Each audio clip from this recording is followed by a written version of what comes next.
Objek pajak yang ada di Bapenda Tangerang Selatan itu ada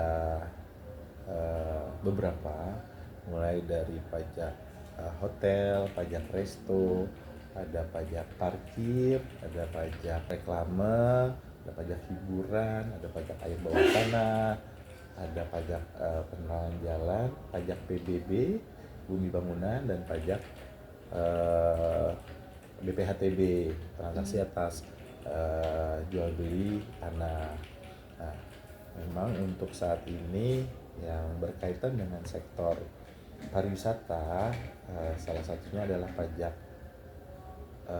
restoran atau makanan dan minuman di Tangerang Selatan ini pertumbuhannya cukup baik dan posisinya adalah nomor 3 tertinggi penerimaannya dari sektor-sektor pajak tadi yang saya sebutkan.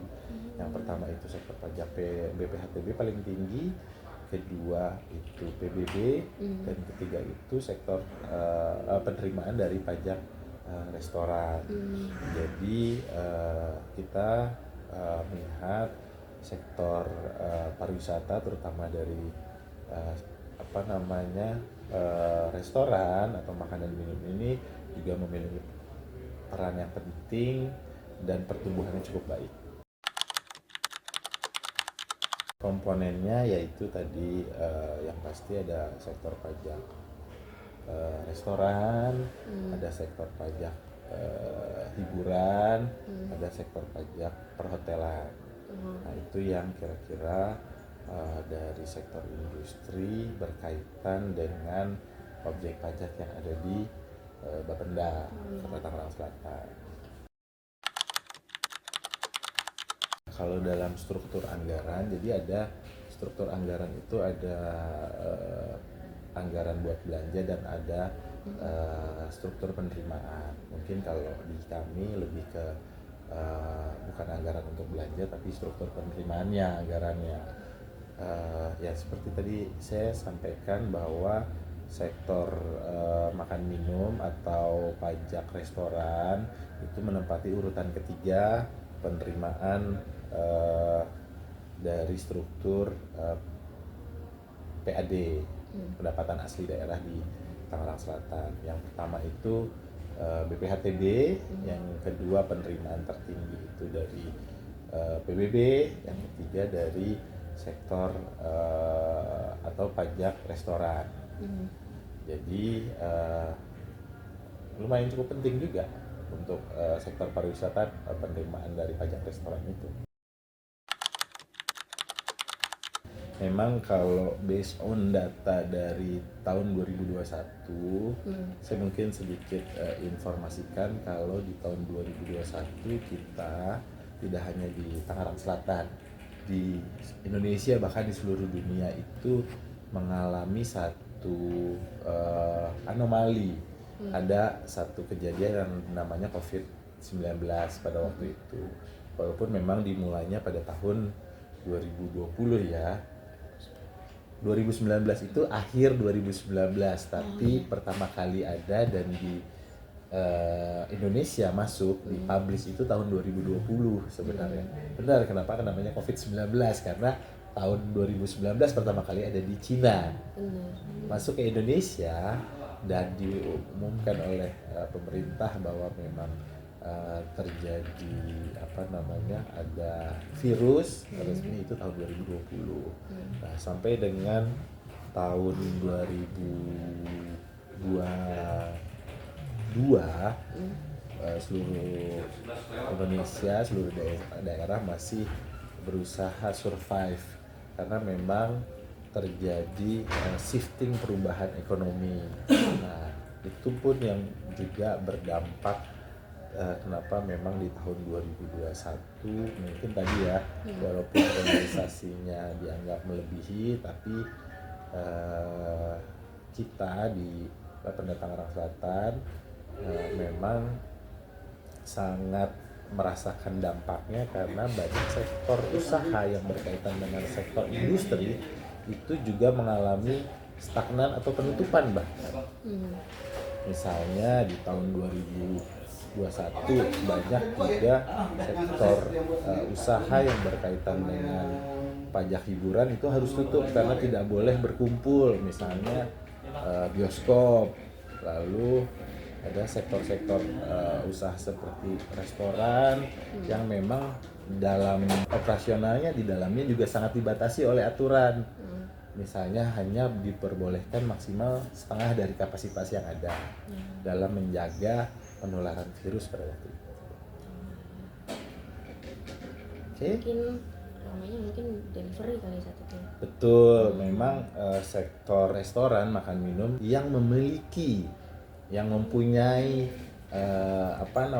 sistem delivery cukup mudah untuk melayani, tapi tidak semua jenis usaha makan minum itu memiliki sistem delivery. Dan memang pada waktu itu ada dari ojek online ya, mungkin juga yang mendapatkan manfaat dari sana. Pajak hiburan ini untuk yang saat ini terjadi tahun ini berdasarkan Undang-Undang HKPD, Undang-Undang Hubungan Keuangan Pemerintah Pusat dan Daerah itu tahun 2022, lalu di Tangsel ini diperdakan tahun 2023. Ada beberapa sektor hiburan terutama yang masuk pajak hiburan yang tadinya pengelolaannya ada di KPP atau Pusat Kantor Pajak Pratama.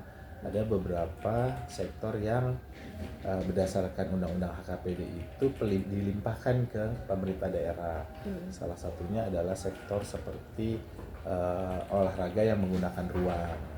Kalau sebelum Undang-Undang HKPD itu hanya pusat kebugaran atau fitness center yang masuk ke kategori pajak hiburan. Lalu setelah ada Undang-Undang HKPD ada beberapa sektor olahraga seperti misalnya tenis, basket, bulu tangkis, dan yang sekarang cukup tinggi pertumbuhannya adalah olahraga padel. Nah, olahraga padel ini juga cukup berkontribusi terhadap penerimaan dari sektor pajak hiburan. Sehingga bagaimana menentukan targetnya juga kita melihat pertumbuhan tempat olahraga yang ada di Tangerang Selatan. Oke, jadi kalau hubungan dengan pariwisata berkaitan dengan pajak baru. Jadi tadi saya sebutkan juga banyak jenis pajak yang ada di Bapenda. Nah, kalau untuk objek pajak baru terutama yang berkaitan dengan pariwisata seperti restoran, mungkin hotel atau industri hiburan itu memang berkaitan dengan Dinas Pariwisata. Nah, kami kadang bertukar informasi dalam kaitannya, misalnya apa saja yang sudah menjadi wajib pajak di Tangerang Selatan dan mana saja yang memang menjadi sektor usaha di Dinas Pariwisata. Tapi balik lagi, datanya juga sangat terbatas karena memang terutama data-data pajak itu juga dilindungi oleh undang-undang tersendiri lagi. Jadi tidak bisa juga serta-merta seluruh data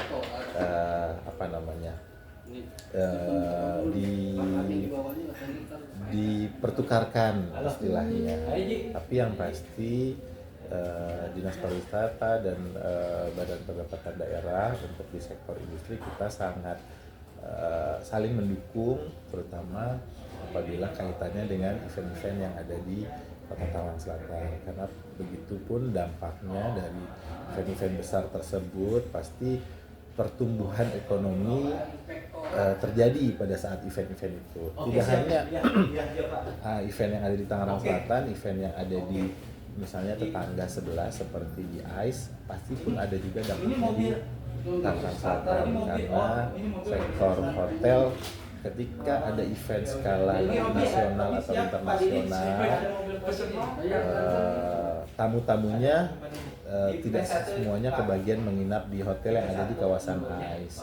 Mereka juga menginap di kawasan BSD yang masuk ke Tangerang Selatan. Karena memang mungkin skala eventnya yang sangat besar sehingga mereka membutuhkan tempat menginap yang banyak. Kalau berbasis digital, jadi memang rata-rata kita mulai dari memberikan informasi dan edukasi Bapenda menggunakan media sosial yang berbasis digital, baik itu web atau Instagram misalnya. Tujuannya adalah untuk mempercepat, mempermudah masyarakat mendapatkan informasi. Kedua, misalnya salah satunya, contohnya begitu di kami di pendataan pajak daerah lainnya, yang tugasnya adalah memberikan edukasi kepada calon wajib pajak yang belum menjadi wajib pajak di Tangerang Selatan dari sektor pajak non PBB atau pajak daerah lainnya. Kami erat kaitannya dengan digitalisasi. Misalnya kami ketika melakukan pendataan sudah tidak berbase paper, kita sudah paperless. Jadi pada saat memberikan edukasi dan hasil edukasinya pun diberikan secara digital kepada calon wajib pajak. Ya itu tadi kontribusi usaha sektor usaha dari pariwisata, kita harapannya ke depan cukup baik karena memang Tangerang Selatan memiliki potensi dari sektor jasa terutama. Kalau migrasi secara resmi itu memang belum dilakukan, artinya migrasi kalau di Bapenda menerbitkannya itu NPWPD, nomor pokok wajib pajak daerah, sementara nomor induk berusaha itu diterbitkan oleh DPM PTSP Dinas Penanaman Modal dan Pelayanan Terpadu Satu Pintu, di mana untuk menerbitkan NIB itu masyarakat melalui OSS. Dan OSS itu juga bekerja sama dengan kementerian. Jadi kami harapannya ke depan memang dari dua output itu seperti NPWPD dan NIB ini bisa terintegrasi, bisa saling mendukung sehingga terutama masyarakat atau investor mudah melakukan usahanya dan bisa segera memiliki informasi untuk mendaftar menjadi wajib pajak di Tangerang Selatan. Pajak Award itu dilakukan setiap tahun oleh Bapenda sebagai bentuk apresiasi kepada wajib pajak di Tangerang Selatan. Jadi dari seluruh objek pajak itu ada kategorinya, di mana juga bagaimana mekanisme memberikannya juga diatur oleh ada aturannya, sehingga bentuk apresiasi ini menjadi sangat penting karena ini tidak hanya apresiasi tapi pajak award ini adalah bentuk terima kasih yang disampaikan kepada wajib pajak, lalu stakeholder yang ada di Kota Tangerang Selatan, karena apresiasi ini tidak hanya diberikan kepada wajib pajak saja, tapi juga stakeholder yang ada mendukung penerimaan asli daerah dari sektor pajak daerah di Tangerang Selatan. Harapannya dari saya, sektor pariwisata ini kan di Tangerang Selatan tidak mengandalkan wisata yang berdasarkan bumi atau alam ya. Jadi kayak di Tangerang Selatan itu tidak ada pantai, tidak ada gunung. Jadi memang sektor pariwisata yang mengandalkan jasa. Nah, di mana sektor jasa ini menjadi sektor yang mungkin harapan kedepannya adalah pertumbuhannya lebih bagus lagi, di mana Kota Tangerang Selatan ini sebagai kota penghubung antara daerah-daerah di sekitarnya untuk misalnya ke Jakarta atau DKI gitu. Tangerang Selatan berbatasan dengan DKI, dengan kota Tangerang, Kabupaten Tangerang, berbatasan dengan Bogor, berbatasan dengan Depok, dan juga pertumbuhan masyarakat tidak hanya di Tangerang Selatan tapi di daerah perbatasan itu cukup tinggi, di mana sektor jasa ini juga menjadi sektor yang sangat mungkin bisa tumbuh ke depannya ketika memang terutama dari sisi kemudahan berinvestasi, kemudahan berusaha, itu juga menjadi ekosistem yang kedepannya juga dibutuhkan tentunya untuk menunjang penerimaan dari sektor pariwisata di Tangerang Selatan.